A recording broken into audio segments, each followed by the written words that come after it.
Alrighty, champions. To start things off, we're going to be going over the rod, the reel, the line, the capacity, the hook style, shape, sinker weight, all that sort of good stuff, and nifty tips and tricks to begin your day off before you even leave home, the things you need to set up and what you need to do. So starting off with the rod, there is many different shapes, many different styles, sizes. Obviously, most people won't have a clue about any of this, which is why I'm here and going to give you some nice nifty information about starting off a good light rod and reel for all sizes of fish that you're planning on catching in your local waterways. I'll even show you later in the video the waterways I go to, the sort of fish I catch.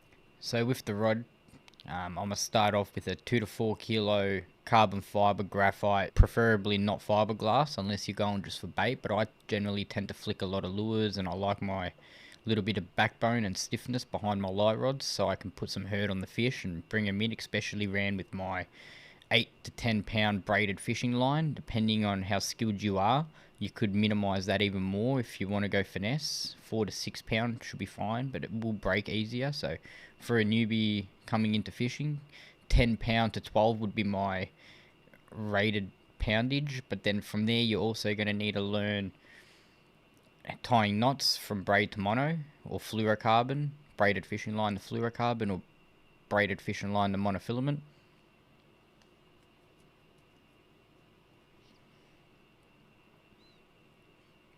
Now when setting up, I generally don't go anything smaller than a 2000 or bigger than a 2500. So 2000, 2500 size reel is perfect. Doesn't have to be too expensive, anywhere from the $70 to $150 range. Try not to get too cheap with the plastic spool caps and drag systems where you pull a bit of line off and they continually just spool off and then they end up getting seized. Then your spool cap falls in the water and it becomes virtually impossible to catch a fish. Moving on from that, with your sinker weight, depending where you're fishing, as you were seeing in this video coming up later on, I'm fishing with no weight because the weight of the bait and the hook itself's enough in small areas, but depending on the bottom and the terrain, with obviously more reef, more rocky bottom, you're not going to want to go too heavy because it will get stuck. Running along sand where you need distance and you're moving it, yes, for whiting and flatted, you could possibly run a small teardrop. Beaches, surf and that, yes, they run star sinkers for that long cast, but then again, that's out of our rod and reels specs that we're going to be going over. So to keep with topic, what we're on now, I'm going to say you could probably set up with a thin 1/0 hook or a little long shank, similar to this one I have here. Run that on a 10 pound leader and set it up, rig it up with a bit of corn, bit of bread, and sit it out unweighted, either under a float along the bottom, along the edges of the banks, reeds, doesn't matter where you're looking, but there's generally going to be fish in a lot of river systems or lakes that you see that you don't realise would have fish. As you can see from the one I'm going to be going to later in this video, it's pretty small, full of reeds. Doesn't look really like a good habitat for fish. The fish in there obviously a pest fish for Australia, which is a European carp, and there's many different variety like mirror carp, European carp, Crucian carp, F12. There's so many mixed species. There's a lot of goldfish in there. So today I'm hoping to get a few, show you my setup at the spot as well as what I've just spoken about, and get you into a few as well and have a good time. Enjoy.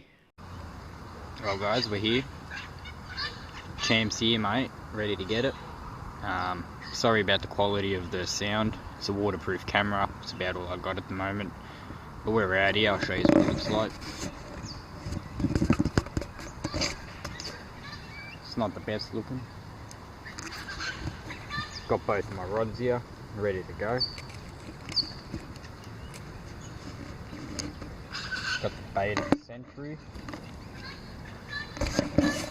Some bread.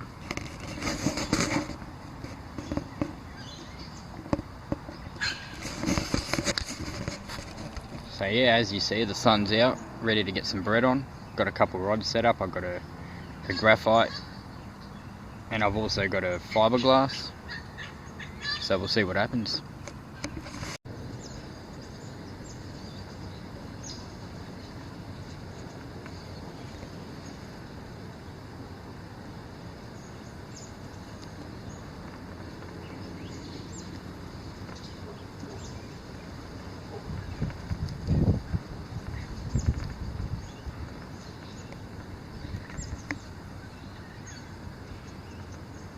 That's how it's done.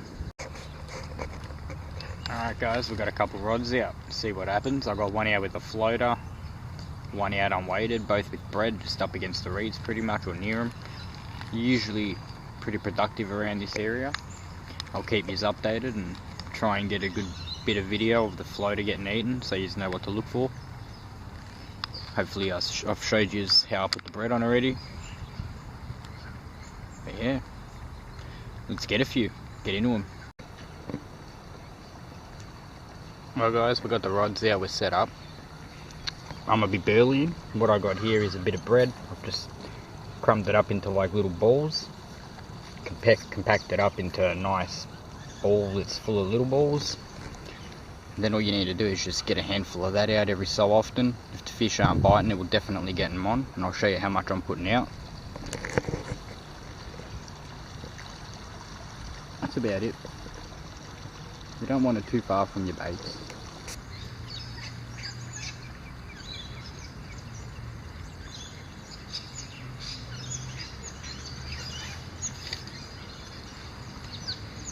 Missed him.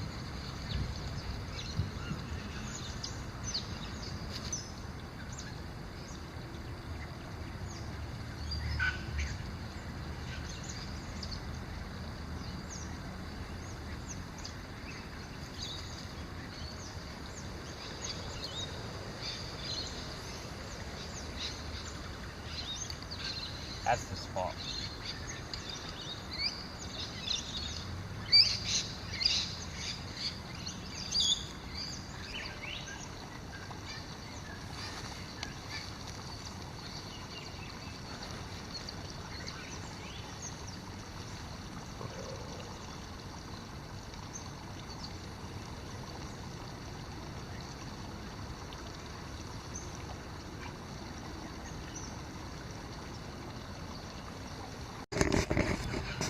Well guys, this hasn't taken that long, we're hooked up.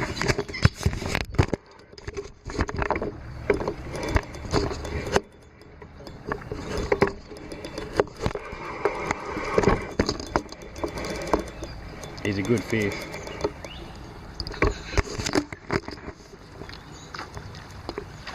He's got me up in the shallows.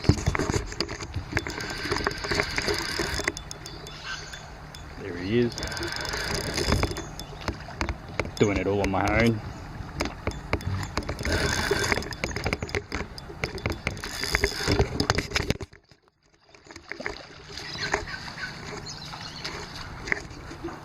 Yes! That's how it's done.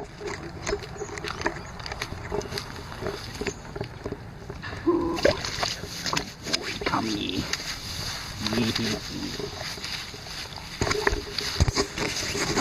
There he is.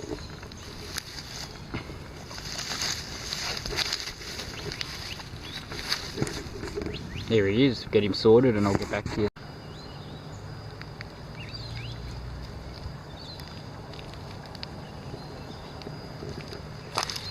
There we have it guys.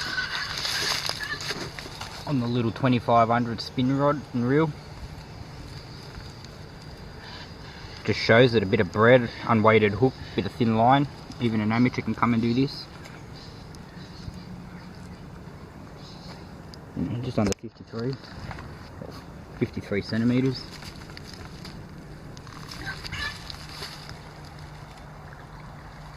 Ate it from at that corner over there. Just goes to show you that you don't necessarily need the best of everything. Anything cheap, nice cheap bait, cheap rod and reel can catch you anything. Let's put this one out of its misery. Since it's a $13,000 fine, I'll let it go and I'll catch back up here with Champ back at home. Alrighty champions, so coming off this session here that we just had, the three main things I would have to say to you is that you probably should keep in mind is, first things first, make sure your drag is set, not too tight nor too loose, so the fish can take line, not snap your line, but not just keep taking line to where you can't stop it. Number two would be, if you're fishing a freshwater lake with still water, try to go as light as possible, such as unweighted with no sinker and as light as possible, obviously depending on the size of the fish. If they're bigger, you can upgrade. And If you're in a creek, river, or anywhere flowing, try usually run a sinker if you need to, but don't go bigger than what you need. Try to keep it a good size. The third thing I would have to say is to make sure that you take home your rubbish no matter where you're fishing. And if you go to a fishing spot that has other people's rubbish, I highly recommend bringing that home with you too, because it is something that all fishermen should keep in mind, that if we're not the ones out there cleaning the environment and making sure that our fishing spots are pristine, not many other people are going to be looking after it like we will. So if I can get that word out to a couple other people, a couple hundred other people, a couple thousand, doesn't matter how many, to me that is major, to being able to go to a fishing spot that is pristine rather than rock up to the one like I did today and have old bags on the floor, empty cans, the water's all muddy and just stinks, and it's not a good sight. So if you can look after the environment you're fishing, that's also important. And also, if you liked what you saw, like this video, share it around to your grandparents, your parents, your aunties, your uncles, your nieces, your nephews, your friends, your best friends. It doesn't matter who they are. If they've got kids, let them know the Champs Around. Come and subscribe to my YouTube channel. There's going to be plenty more content in the future. It's only going to get better. Comment down below what you want to see next, and if you want anything related to this or any more tips and tricks to do with fishing, let me know. I'm more than happy to help anyone. Peace.